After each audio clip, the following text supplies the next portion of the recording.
Merci Madame la Ministre. La parole est à Monsieur Philippe Folliot. Merci Monsieur le Président. Monsieur le Premier ministre, ce n'est un secret pour personne. Les défaites militaires successives de l'organisation terroriste Daesh entraînent un retour massif de djihadistes français sur le territoire national et notamment de nombreux enfants que l'on estime à 400.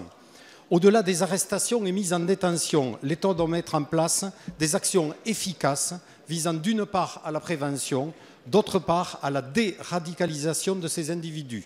En 2016, vous aviez lancé un programme dans lequel était prévue l'ouverture de plusieurs centres de déradicalisation appelés centres de prévention, d'insertion et de citoyenneté. Le premier d'entre eux, ouvert en novembre 2016 à Poutourny, semble être un échec cuisant. Alors, quel bilan ? Le nombre de pensionnaires, jamais plus de 7, alors même qu'il y aurait dû y en avoir 25 fin décembre. Aujourd'hui même, alors qu'un a pris la poudre d'escampette pour tenter de rejoindre la Syrie, il n'y aurait que 3 individus pour 12 personnels encadrants. Le coût, près d'une dizaine de millions d'euros pour l'État pour si peu de résultats. L'organisme gestionnaire en pleine déliquescence. Certaines de nos collègues, notamment de la majorité, dénoncent la faillite de ce concept, due à la fois à des critères jugés trop flous et à la difficulté de recruter des candidats. Si malgré tout le gouvernement s'entête à cette expérimentation, la défiance et les tensions sur place sont maximales, à tel point que certains parleraient déjà de fermeture. Ainsi, Monsieur le Premier ministre, quelle est très concrètement aujourd'hui la situation du centre de Poutourny et plus généralement du programme dans lequel il se place ? L'ensemble des financements mis à disposition des associations et des centres publics ont-ils été utilisés de manière efficace et transparente ? La nouvelle direction du CIPDR et la déliquescence de ce service qui gère cette politique pose problème. La France, qui fait cavalier seul en Europe, obtient-elle de meilleurs résultats que ses voisins ? Merci. La parole est à Monsieur Bruno Le Roux, ministre de l'Intérieur.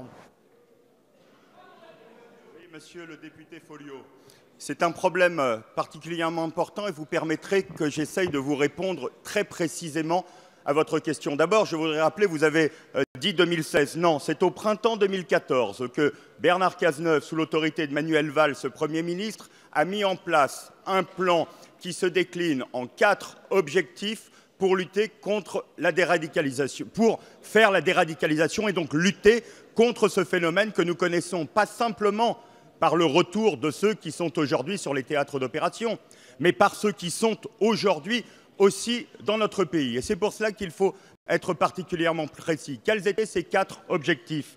D'abord, la détection des comportements et des situations à risque par un numéro vert et par la mise en place du Centre national de prévention de la radicalisation.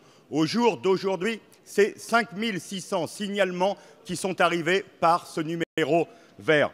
Ensuite, la mise en place et la structuration dans chacun des départements de dispositifs territoriaux. Et il y a une prise en charge globale de cette question sur tout le territoire. Troisième objectif, la structuration au niveau central d'un état-major de prévention de la lutte contre la radicalisation et le terrorisme qui est l'échelon national.